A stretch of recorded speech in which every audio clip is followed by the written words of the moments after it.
Hello friends, welcome to my YouTube channel B Ed की पाठशाला। तो जैसा कि आप सभी को पता ही है कि हम पेपर 5A जो है जेंडर स्कूल एंड सोसाइटी, उसका यूनिट 1 जेंडर इश्यूज़ जो है कवर कर रहे थे। तो सेक्शन 1.5 तक तो हमने कंप्लीट किया था। अब हम सेक्शन 1.6 स्टार्ट करते हैं। चलिए, तो सेक्शन 1.6 में जेंडर सोशलाइजेशन की बात जो है वो बताई गई है और कुछ थ्योरीज़ हैं जेंडर सोशलाइजेशन की जो कि इस सेक्शन में जो हैं वो डिस्कस की गई हैं। तो सबसे पहले हम मीनिंग जान लेते हैं कि जेंडर सोशलाइजेशन जो है वो होता क्या है। चलिए, gender socialisation is the means by which human infants begin to acquire the skills necessary to perform as functioning members of their society. Gender socialization refers to the learning of behavior and attitudes considered appropriate for a given sex. तो socialisation का meaning ये होता है कि humans या infants जो होते हैं, मतलब ह्यूमन चाइल्ड जो होता है, जिस तरीके से वो स्किल्स को एक्वायर करता है हमें किसी भी सोसाइटी में रहने के लिए, जो हम फंक्शंस या जो भी हम स्किल्स सीखते हैं जो कि नेसेसरी हैं, कोई भी काम जो हम अपनी सोसाइटी में रहने के लिए सीख रहे हैं, अपनी सोसाइटी के साथ इंटरेक्ट करने के लिए सीख रहे हैं, उसे हम कहते हैं सोशलाइजेशन। और जेंडर सोशलाइजेशन का मीनिंग ये होता है कि हम अपने अपने जेंडर के हिसाब से जो स्किल्स सीख रहे हैं, मीन्स अगर बॉयज़ हैं तो उनको बॉयज़ के हिसाब से जैसे बना हुआ है कि बॉयज़ इस तरीके से बिहेव करेंगे, गर्ल्स इस तरीके से बिहेव करेंगे, ये काम जो है ये गर्ल्स का है, ये काम जो है ये बॉयज़ का है। तो वो जो एक डिफ्रेंसिएशन बना रखा है सोसाइटी में, बना हुआ है ऑलरेडी स्टार्टिंग से ही, वो उस तरीके से जब जो इन्फेंट होता है या न्यूबॉर्न बेबी होता है, धीरे धीरे जब वो चीज़ें सीखता है, उसे हम कहते हैं gender socialisation. Boys learn to be boys and girls learn to be girls. जैसा कि मैंने बताया कि बॉयज़ के अलग कुछ जो करेक्टरिस्टिक्स हैं या कुछ बिहेवियर है वो डिफाइंड है हमारी सोसाइटी में। जैसे अगर बात करें, हम छोटे बच्चे से ही शुरू करते हैं, अगर कोई लड़का डॉल से खेल रहा हो तो उसे हम कहते हैं कि डॉल से क्यों खेल रहा है, तू तो लड़का है। अगर लड़की खेल रही हो तो वो ठीक है। तो कुछ बिहेवियर ऐसे ही बने हुए हैं सोसाइटी में। जब वो चीज़ें लर्न करना शुरू कर देता है ना कोई भी चाइल्ड, उसे हम कहते हैं gender socialisation. This learning happens by way of many different agents of socialization. The family is certainly important in reinforcing gender roles, but so are one's friends, schools, work and the mass media. तो अब बहुत सारे agents हैं जो कि हमें ये learning करवाने में मदद करते हैं। कौन से एजेंट्स हैं जो हमें ये लर्न करवाते हैं जेंडर सोशलाइजेशन? उसमें सबसे इम्पॉर्टेंट पहला जो है वो फैमिली है। फैमिली में ही एक बच्चा सीखता है कि उसे किस तरीके से बिहेव करना है। अपने फादर को, अपनी मदर को देख के वो सीखता है सारी चीज़ें। उसके बाद फ्रेंड्स, स्कूल, वर्क और मास मीडिया, ये सारे भी कुछ एजेंट्स हैं जिनको देख के कोई भी चाइल्ड जो है वो ये सीखता है कि उसे कैसे बिहेव करना है।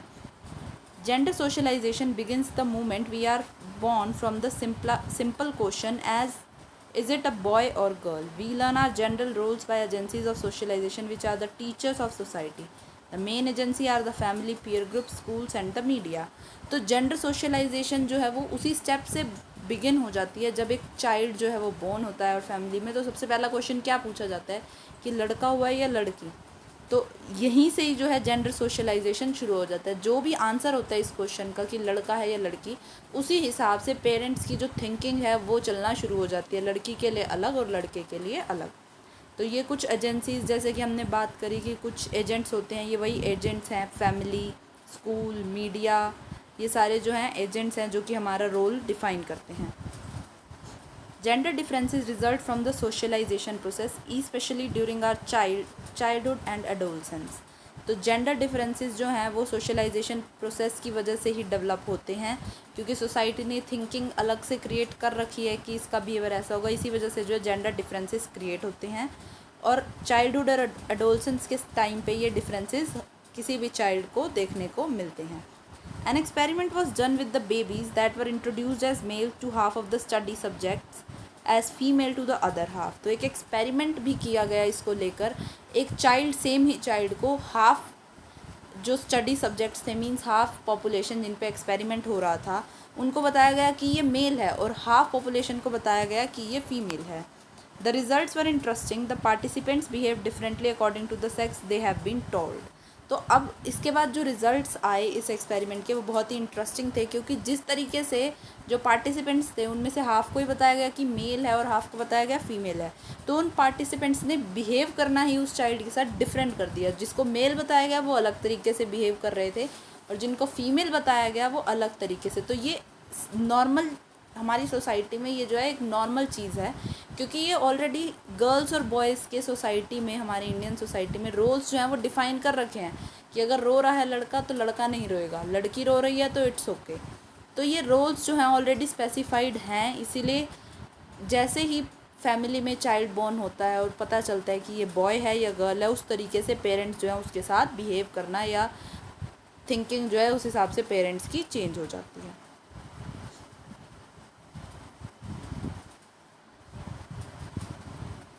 Gender socialization process starts at birth and involves learning cultural roles according to one sex। तो ये चीज़ तो हम बात कर ही चुके हैं कि बर्थ से ही शुरू हो जाता है और कल्चरल रोल्स जो हैं वो सिखाना शुरू हो जाते हैं बचपन से ही किसी भी चाइल्ड को। From the start boys and girls are treated differently by people in their own environment. अपने एनवायरनमेंट में ही उनके सिबलिंग्स, फैमिली या केयर गिवर्स जो हैं वो डिफरेंटली ट्रीट होते हैं बॉयज़ और girls, and thus learn the difference between boys and girls, women and man. Differing parents and societal expectations of boys and girls and giving children gender specific toys or gender based assignments seem to define a process that can be termed as gender socialization। तो यहाँ पे एक बहुत अच्छी definition दी गई है differing parents and societal expectations of boys and girls. जो different parents और सोसाइटी जो बॉयज़ और गर्ल्स को डिफरेंट तरीके से बिहेव करती है या उनके साथ जो डिफरेंट जेंडर बेस्ड असाइनमेंट्स दी जाती हैं, डिफरेंट टॉयज़ दिए जाते हैं गर्ल्स और बॉयज़ को, यहीं से ये एक प्रोसेस शुरू हो जाता है जिसे हम कहते हैं जेंडर सोशलाइजेशन। यही चीज़ है जो जेंडर सोशलाइजेशन कहलाती है। Gender socialisation is culturally bound as boys are favoured over girls in most culture, this is reflected in their self image. Boys are often assertive and demanding while girls are frequently more submissive and modest। अभी जो gender socialisation जो है ये culturally bound है, इसका meaning ये है कि ज़रूरी नहीं है हर कल्चर में ही ऐसा हो। काफ़ी सारे कल्चर ऐसे भी हैं, जैसे वेस्टर्न कल्चर की अगर हम बात करें तो उसमें कुछ खास मुझे डिफरेंस लगता नहीं है बॉयज़ और गर्ल्स में, उनमें इक्वली ही ट्रीटेड किया जाता है, बॉय हो चाहे गर्ल हो। तो जो जेंडर सोशलाइजेशन जो है इसमें कुछ कल्चर्स में बॉयज़ को जो है वो ज़्यादा फेवर किया जाता है ओवर गर्ल्स। तो ये चीज़ जो है बॉयज़ के नेचर में भी रिफ्लेक्ट होती है। बॉयज़ जो हैं ज़्यादातर डिमांडिंग होते हैं, ज़िद्दी होते हैं, लेकिन गर्ल्स जो हैं वो आज्ञाकारी हम कह सकते हैं होती है, वो हमेशा हर कंडीशन में एडजस्ट करने के लिए तैयार रहती हैं। चलिए अब ये कुछ अप्रोचेज़ हैं, theoretical approaches to gender socialisation, ये अप्रोचेज़ पढ़ लेते हैं। टोटल 3 अप्रोचेज़ हैं जेंडर सोशलाइजेशन को पढ़ने की। जिस तरीके से कोई भी चाइल्ड जो जेंडर सोशलाइजेशन के प्रोसेस को समझता है उसमें 3 थ्योरेटिकल अप्रोचेज़ हैं। क्या क्या हैं वो 3? Social learning theory, cognitive development theory और साइको एनालिटिकल थ्योरी। तो ये तीनों ही थ्योरीज बहुत इंपॉर्टेंट है, इसको एक बार डिटेल में इनको पढ़ लेते हैं। सबसे पहले हम पढ़ेंगे सोशल लर्निंग थ्योरी। चलिए, social learning theory closely associated with the work of psychologist Albert Bandura in an outgrowth of the behaviorist tradition which defines learning in terms of stimulus response। अभी जो सोशल लर्निंग थ्योरी है ये किसकी द्वारा हम कह सकते हैं कि किसने इस थ्योरी पे काम किया था और किसने ये थ्योरी को डेवलप किया है, वो है साइकोलॉजिस्ट अल्बर्ट बेंड्यूरा। और उन्होंने क्या कहा कि जो सोशल लर्निंग थ्योरी के हिसाब से उन्होंने ये कहा कि किसी भी चीज़ की लर्निंग जो है वो एक स्टिमुलस रिस्पॉन्स की वजह से होती है। कुछ स्टिमुलस होता है उसकी वजह से रिस्पॉन्स मीन्स कुछ एक्ट पहले प्रोवाइड किया जाता है, कुछ किसी भी रिस्पॉन्स को लाने के लिए कुछ स्टिमुलस प्रोवाइड किया जाता है। स्टिमुलस का मतलब हम कह सकते हैं कि कुछ पहले वर्क किया जाता है उस चीज़ पे, कुछ एक्शन लिया जाता है और उसके बाद फिर रिस्पॉन्स आता है और उसी से ही लर्निंग क्रिएट होती है। According to this perspective, children are reinforced both positively and negatively for gender appropriate and inappropriate behavior। A young boy playing with the dolls might be ignored by his father. The lack of attention serves as a negative reinforcement, so the boy eventually stops playing with dolls altogether। Or parents might hug a young girl who cries, the hug serving as a positive reinforcement, therefore by increasing the likelihood the girl will cry again in the future। तो जैसा कि मैंने कहा learning जो है वो stimulus response की वजह से होती है। कुछ पहले एक्शन क्रिएट किया जाता है, उसी का रिस्पॉन्स मिलता है। तो यही चीज़ उन्होंने इस थ्योरी में बताई है कि चिल्ड्रन जो हैं उनको नेगेटिवली और पॉजिटिवली हम कह सकते हैं मोटिवेशन दी जाती है बाय देयर पेरेंट्स या फिर सोसाइटी। रीइंफोर्स किया जाता है, उनको मोटिवेट किया जाता है किसी भी चीज़ के लिए। वो रीइंफोर्समेंट नेगेटिव भी हो सकती है और पॉजिटिव भी हो सकती है। जैसा कि एग्जांपल भी दे रखा है यहाँ पे, अगर कोई यंग बॉय है जो कि डॉल्स के साथ खेल रहा है, तो उसके फादर जो है उसको इग्नोर करेंगे, या फिर उसको ये कहेंगे, या तो इग्नोर कर देंगे ऑल टुगेदर, या फिर ये कहा जाएगा कि you are a boy and you will not play with this doll. तो ये चीज़ जो इग्नोर किया गया या उसको मना किया गया डॉल से खेलने के लिए, ये कैसे सर्व करा, एक नेगेटिव रीइंफोर्समेंट की तरह इस चीज़ ने काम किया। और इसकी वजह से बॉय जो होगा, यंग बॉय, वो डॉल्स के साथ बिल्कुल ही खेलना छोड़ देगा। जबकि अगर दूसरी तरफ हम देखें, कोई यंग गर्ल है और वो क्राई कर रही है, रो रही है, तो उसके पेरेंट्स जो हैं वो उसको हक करेंगे, और ये हक करना उसके लिए क्या काम करेगी, एक पॉजिटिव रीइंफोर्समेंट का काम करेगी। और उसको ये लगेगा कि ठीक है, अगर मैं क्राई कर रही हूँ तो मुझे अटेंशन दी जा रही है, और इससे क्या होगा, उसकी जो हैबिट है क्राइंग की वो बढ़ जाएगी और वो फ्यूचर में दोबारा भी रोएगी। In this way, the theory suggests boys and girls learn which behaviors are expected of them. इसी तरीके से ये थ्योरी यही बताती है कि इसी तरीके से ही गर्ल्स और बॉयज़ जो हैं वो लर्न करते हैं अपना बिहेवियर कि हमें किस तरीके से एक्ट करना है bye positive and negative reinforcement.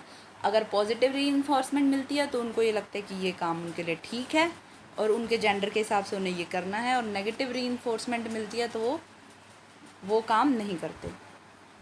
Boys learn that playing with dolls is inappropriate. Girls learn that expressing emotions is consistent with being female.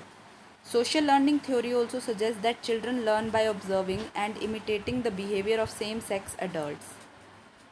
अब आगे इन्होंने यही बताया कि इस थ्योरी के हिसाब से बॉयज़ ने ये चीज़ लर्न करी कि डॉल्स के साथ खेलना उनके लिए इनअप्रोप्रिएट है, और गर्ल्स ने ये चीज़ सीखी कि इमोशंस एक्सप्रेस करना जो है वो फीमेल के लिए बिल्कुल ठीक है। सोशल लर्निंग थ्योरी ये भी सजेस्ट करती है कि चिल्ड्रन जो है वो ऑब्ज़र्व करके, कॉपी करके भी अपने सेम जेंडर के या सेम सेक्स के जो एडल्ट होते हैं उनके सेम जेंडर के, उनको कॉपी करके, उनको ऑब्ज़र्व करके भी ये चीज़ सीखते हैं।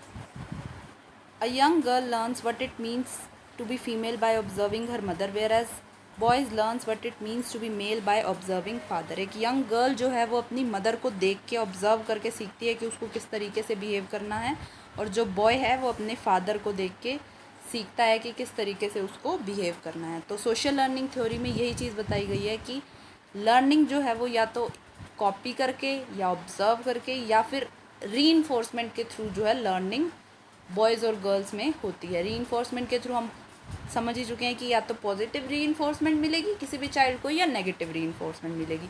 मींस कुछ स्टिमुलस उनको प्रोवाइड किया जाएगा और उसी हिसाब से वो रिस्पॉन्स करेंगे। चलिए अगली थ्योरी है cognitive development theory. Cognitive theories of gender socialization offer a different perspective, emphasizing the development nature of the socialization process as well as the active role the child plays in the construction of his or her gender identity. अब जो cognitive development theory है gender socialization की, ये एक अलग ही जो face है या अलग ही पर्सपेक्टिव है ये सामने लेके आता है डेवलपमेंट नेचर का।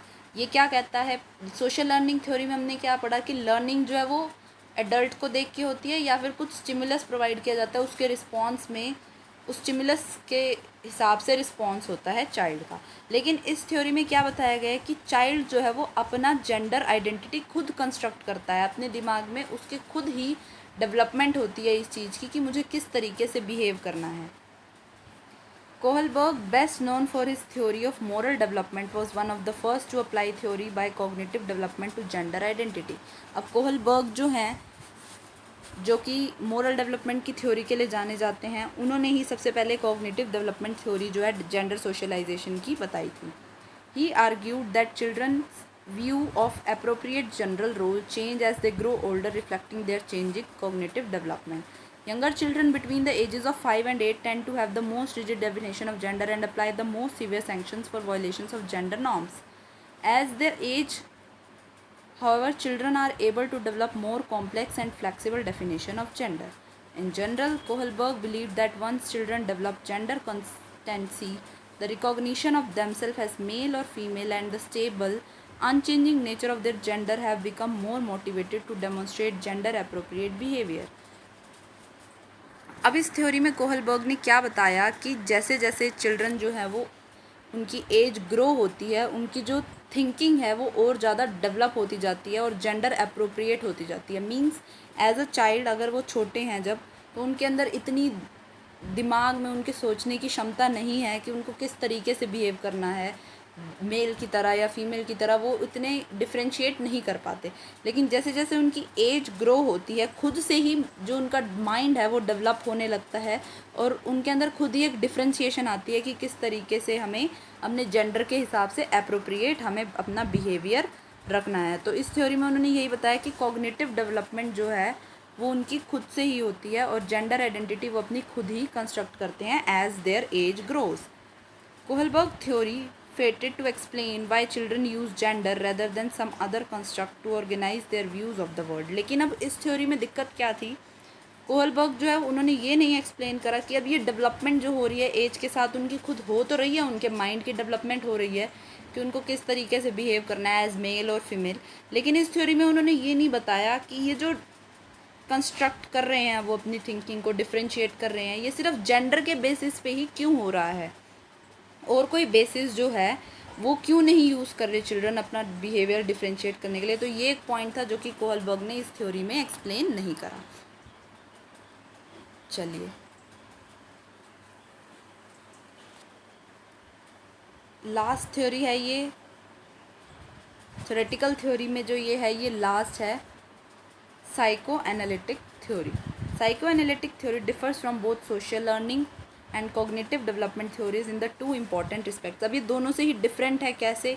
It is not a learning theory. सबसे पहले जो सोशल लर्निंग थ्योरी थी उसमें ये बताया गया था कि चिल्ड्रन जो है वो लर्न करते हैं बाय ऑब्जर्विंग या कॉपीइंग देयर पेरेंट्स और फ्रेंड्स, लेकिन इसमें क्या बताया गया साइको एनालिटिक थ्योरी में कि इसमें चिल्ड्रन जो है वो लर्न नहीं करते। It is not a learning theory. Secondly, it suggest that some aspects of gender identity result from unconscious psychological processes.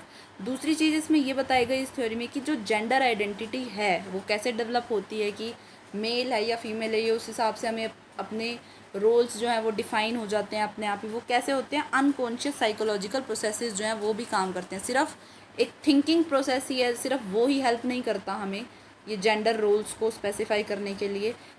कई बार ऐसी अनकॉन्शियस हमारे माइंड में चीज़ें होती हैं, मीन्स हमारा माइंड उस टाइम पे हम कह सकते हैं कि काम ही नहीं कर रहा और हम अनकॉन्शियस हो गए हैं, और उस टाइम पे कुछ ऐसे प्रोसेसेस होते हैं साइकोलॉजिकल प्रोसेसेस जिससे हमारी जेंडर आइडेंटिटी जो है वो डिफ़ाइन होती है। तो चलिए इसको आगे एक बार और अच्छे से समझ लेते हैं कि क्या कहा गया है इसमें। The psychoanalytic approach was founded by Sigmund Freud, but its application to gender socialization was fully outlined by Nancy Chodorow in the late 1970s। तो ये फाउंड किसके द्वारा की गई थी थ्योरी? फ्रूड के द्वारा, लेकिन बाद में इसको फुली आउटलाइन किसने किया? नैन्सी ने। For Nancy Chodorow the key factor in the development of gender identity is the role of mother as the primary care giver. अब इस थ्योरी के हिसाब से उन्होंने ये बताया नैन्सी ने कि जो डेवलपमेंट होती है जेंडर आइडेंटिटी की, हमें किस तरीके से बिहेव करना है, उसमें सबसे इंपॉर्टेंट रोल जो है वो मदर का होता है कि मदर जो है वो प्राइमरी केयर गिवर है। Because children spend more time with mothers than fathers. और ऐसा क्यों होता है? क्योंकि मदर के साथ जो है कोई भी चाइल्ड वो ज़्यादा टाइम स्पेंड करता है। Chodorow argues that the first identification is with the feminine. Eventually children need to develop a sense of themself as separate as individual identities. For girls, process is easier because by identifying with the mother, she has already learned how to be female.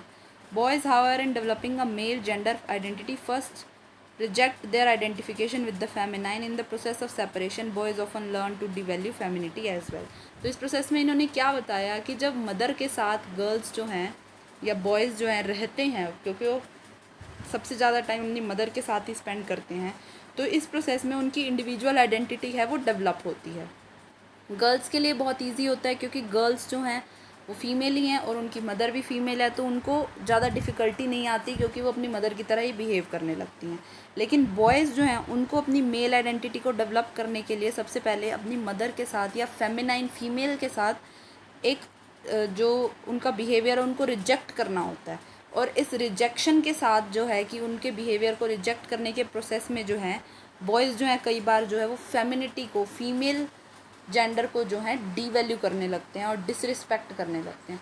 तो ये psycho analytic theory mainly क्या दिखाती है कि इसमें हमें learning नहीं करनी है, कुछ भी ऐसा नहीं है जो चिल्ड्रन खुद से सीखें। बस ये अनकॉन्शियस माइंड जो होता है हमारा, जो कई बार हम कह सकते हैं कि हमारा माइंड प्रेजेंट नहीं है, हम कुछ सोच नहीं रहे, कुछ समझ नहीं रहे, बिना सोचे समझे कुछ चीज़ें जो हैं वो डेवलप हो जाती हैं। वही जो है साइको एनालिटिक थ्योरी जो है वो बताती है कि बिना सोचे समझे जो जेंडर रोल्स जो हैं किसी भी चाइल्ड में आ जाते हैं, उन्होंने कुछ सोचा नहीं, कुछ समझा नहीं, बस खुद से ही उनके अंदर जो है ये रोल्स आ गए। वही साइको एनालिटिकल थ्योरी में बताया गया है।